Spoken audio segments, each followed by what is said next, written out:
इस वक्त हलीम आदिल शेख साहब हमारे साथ मौजूद हैं, opposition leader Sindh assembly Pakistan Tehreek Insaf Sindh के सदर भी है। बहुत शुक्रिया हलीम आदिल शेख साहब आपके वक्त का।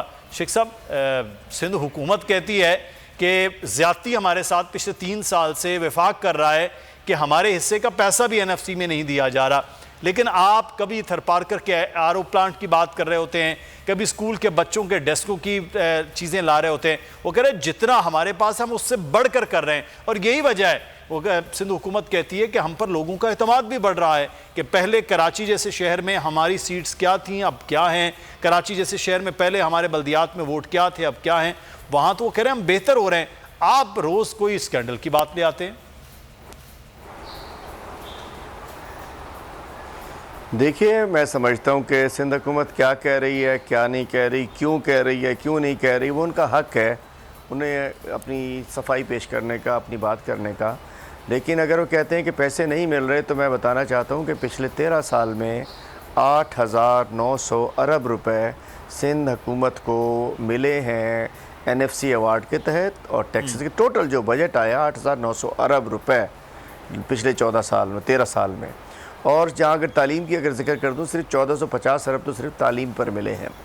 और इस दफ़ा अगर आप बात करते हैं, फिर आता हूँ आपको, मैं फैक्ट्स पे बात कर रहा होता हूँ कि जी हमने अगर पैसे कम दिए, तो मैं अर्ज़ करना चाहता हूँ कि इस दफ़ा जो कैरी फॉरवर्ड बजट था हमारे पास 85 अरब रुपए 30 जून की शाम को सिंध हुकूमत के अकाउंट में थे, जो कि ख़र्च नहीं किए गए थे। अगर इतने बुरे हालात थे तो भाई वो 85,000 रुपये कैसे बच गए थे। और अगर पैसे कम मिले तो उसका भी बताता चलूँ। NFC ये नहीं होता कि जी इतने रुपए वफाक ने सूबे को देने हैं।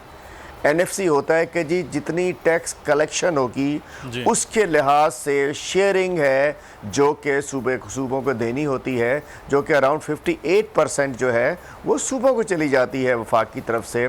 तो मैं कहना चाहता हूँ, और शेयर क्यों कम हुआ, जब एक तो कोरोना था और उसके बाद इन्होंने यहाँ नादिरशाही लॉकडाउन लगा दिया, मुल्क दुश्मनी की, तो जिसकी वजह से जब पैसे कम इकट्ठे हुए तो लाज़मी बात है शेयर कम आया। तो लाज़मी बात है कि जब पैसे कलेक्शन ज़्यादा होती है तो शेयर ज़्यादा आता है। तो भाई हमने या तो हमारे पास रेवेन्यूज़ इकट्ठे हुए हो, टैक्सेस कलेक्शन हुई हो, और उसके बाद इनके शेयर को घटा दिया गया हो। अलमिया ये है कि मुराद अली शाह और बिलावल ने सोच लिया है कि हम एक सूबाई जमात बन गए हैं, सूबे की भी 4 डिवीज़नों की जमात, तो वो एक इलाकाई जमात की हैसियत से वो अपने आप को प्रिटेंड करने लगे हैं। ये वो जमात रही नहीं जो मुबशर हसन के घर पे बनी थी, जो लाहौर से बनी थी, जो चारों सूबों में होती थी, चारों सूबों की जंजीर थी। इन्होंने तय कर लिया है कि यहीं से माल इकट्ठा करना है। तो ये एक अलहदगी पसंद सी, अजीब व गरीब सी ये जमात बन गई है कि जो वफाक करे उसके एंटी फेडरेशन जमात के सूरत में पीपल पार्टी सामने आ रही है। तो कहते हैं अगर टैक्स कम इकट्ठे हुए तो कहते हैं पैसे कम दिए। पंजाब अगर बारिशें कम हुई, पानी कम आया, तो उन्होंने कहा जी पंजाब ने पानी रोक लिया।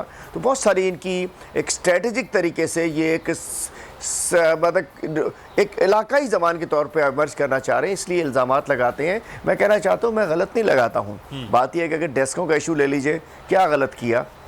टेंडर मौजूद है 5,900 का, पेपरों में मौजूद है। वो कि ये कहते थे 12,000 की डेस्क है, उन्होंने कहा नहीं ये तो 5,900 की, मुझसे ले लो 5,500 की। इन्होंने टेंडर ही नहीं दिया, और उसके बाद 29,000 की वो डेस्क दे दी। 3 अरब का टीका लगाया। मैंने असम्बली में सवाल किया 10,000 स्कूल ये लोग बंद करना चाह रहे हैं। मैंने कहा एक तरफ आप 10,000 स्कूल बंद कर रहे हैं और दूसरी तरफ 2,65,000 डेस्कें ख़रीद रहे हैं, ये स्टोरी क्या है मतलब। और उसके बाद वो बंद किए हुए 10,000 स्कूलों में अब भैंसें बांधेंगे, किसको बांधेंगे, उताक बनाएंगे, समझ नहीं आ रहा किस्सा। तो मैं कहना चाह, और दूसरी बात, थर के RO प्लांट्स में 1 अरब रुपए की उन्होंने पहले करप्शन की लगाने में, अब ट्रांसपेरेंसी इंटरनेशनल कह रही है कि वहाँ उसको रिपेयर के अंदर, मेंटेनेंस के अंदर भी 1 अरब रुपए खा गए। और मलिर एक्सप्रेसवे के अंदर इन्होंने कोई 100 अरब की करप्शन कर रहे हैं, और ये ट्रांसपेरेंसी भी कह रही है, आप भी कह रहे हैं, मैं भी कह रहा हूँ। तो सिंध हुकूमत सिवाय रोने धोने के कुछ नहीं करो। ऐसा को कराची में तीर नहीं चला लिया इन्होंने। जब गवर्नमेंट होती है लाज़मी बात है कि सिटिंग गवर्नमेंट का, हमारा तो नहीं है। हम तो कामयाब हो रहे हैं, बेहतर हो रहे हैं। हमने तो आपकी जीती हुई नशिस्तें भी आपसे छीन ली हैं, और फिर अभी हालिया क्योंकि पार्टी की जिम्मेदारी भी आपके पास है, तो हालिया बल्दियाती इलेक्शन में उन्होंने कहा हम कराची जैसी जगह से भी, हमने जहाँ पे हमारा वोट बैंक की काम था वहाँ भी है। कोई ये सारे का सारा सिंध हुकूमत का काम है जिसकी वजह से लोगों का एतमाद है। आज भी 2015 में हमारे पास 4 सीटें थी, इस वक्त हमारे पास 14 सीटें हैं अल्हम्दुलिल्लाह। जो ये कहते थे कि 249 में PTI तो 5वें नंबर पर चली गई, शहर कराची हम जीते हैं और 88 और 249 हम कहते हैं अब कराची फतह कर लिया हमने, तो ये हम इलेक्शन कराची का हम जीते हैं। लोगों ने तहरीक इंसाफ पर एतमाद का इजहार किया है। हमारे जो डेवलपमेंट वर्क्स हो रहे हैं जो कि हमने मेगा और जो लोकल सतह पर किए हैं उस पर एतमाद का इजहार है। वज़ीर-ए-आज़म इमरान ख़ान पे कराची के अवाम का एतमाद का इजहार है कि अल्हम्दुलिल्लाह हमने सब पार्टियों को हरा दिया यहाँ एक मरतबा और। तो बात यह है कि कहाँ से बाकी जब गवर्नमेंट में होते हैं ये तो बड़े माफिया के तरीके से लोग चलते हैं। अल्हम्दुलिल्लाह पाकिस्तान पूरे पाकिस्तान में हम कामयाबी कर बैठे हैं। और पीपल्स पार्टी पंजाब से छुट्टी बिलावल जरदारी साहब जा रहे थे कि जी पंजाब में गवर्नमेंट बनानी है, हमने वहाँ एक काउंसलर नहीं जीता। बात है मुल्की पार्टी इनका, तो मैं कहना चाहता हूँ इन्हें तो बैठना चाहिए, गौर करना चाहिए, इन्हें तो कुरान खानी करनी चाहिए, इन्हें तो कोई काला बकरा काटना चाहिए कि इनकी पार्टी से हुआ क्या है। मतलब कौमी पार्टी 17 सीटें हैं पूरे पाकिस्तान में टोटल, बगलें बजा रहे हैं बैठ के, ऐसा थोड़ी होता है। पार्टी को उन्होंने पहुंचा क्या दिया है। ये साहब जो विंडो में चल रहे हैं मेरी मिस्टर क्लीन जी शेख साहब, महंगाई की तो जिम्मेदारी फिर वो वज़ीर आज़म को देते हैं, आपकी हुकूमत को देते हैं वज़रा, और वो कहते हैं ख़ुद तस्लीम भी करते हैं वज़ीर आज़म और वज़रा के महंगाई बहुत ज़्यादा है। इसको वो करें जब कंट्रोल ही नहीं कर पा रहे हैं तो मईशत और एक आम आदमी के लिए इस हुकूमत ने, इस तब्दीली ने वो तबाह कर दी हैं। अभी आइए जी आप, अभी Pakistan rank the cheapest country to live in. Issue ये है पूरी दुनिया में कोरोना की वजह से, कोविड-19 की वजह से महंगाई बढ़ी हुई है जी। पूरी दुनिया का सारा सिस्टम उलट पुलट हो चुका है।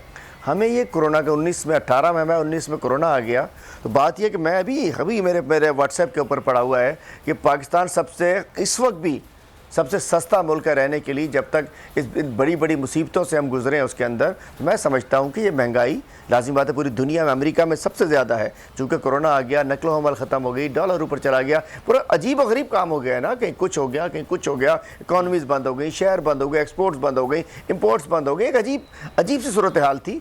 उसके अंदर फिर भी अल्हम्दुलिल्लाह हम सर्वाइव कर रहे हैं, उसके अंदर फिर भी हम बेहतर प्रोग्रेस जा रही है, कोरोना की प्रोग्रेस हमारी अच्छी रही है। बात यह कि महंगाई तो एक वो मर्ज़ है जो पूरी दुनिया को लाक है। जैसे कोरोना की वबा लाक है वैसे महंगाई की वबा लाक है, ना उससे बच सके ना उससे बच सके।